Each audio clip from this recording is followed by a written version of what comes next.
is lekker koud, so vandag maak ons ragout met beesvleis, daarmee saam tuisgemaakte vars pasta.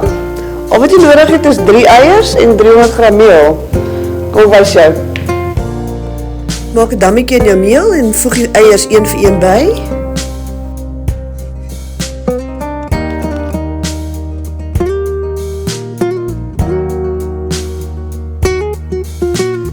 Knie jou deeg vir so 5 na 10 minute.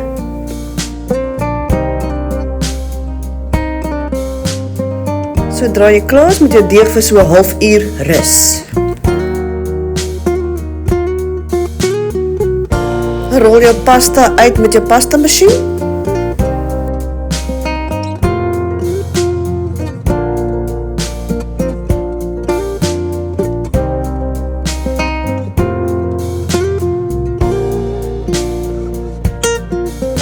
Sodra jou pasta klaar is, kan ons begin met die ragout. Ek is gou klein monteer vir al ons bestanddele.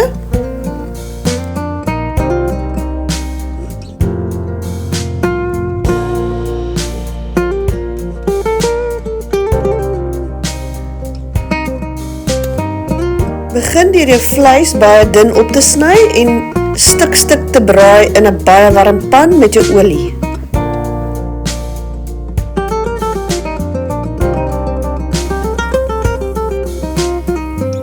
Onthou om jou vleis te geur met sout en peper. Sodra jou vleis mooi verbruin het, kan jy dit uithaal en dan begin om jou eie te braai. Voeg dan jou knoffel by en ook jou tomatiepuree.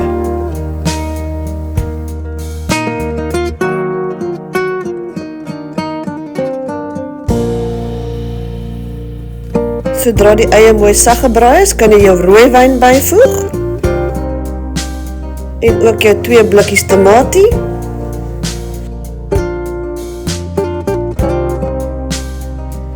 Daarna kan jy jou vleis aftreksel bysit en ook jou suiker. Maak altyd seker daar's genoeg sout en peper in jou pot.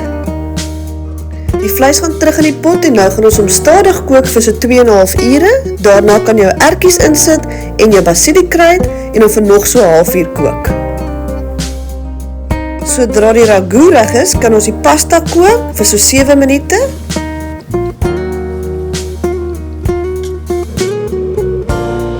Meng die pasta by die vleis en jy is reg om op te dien.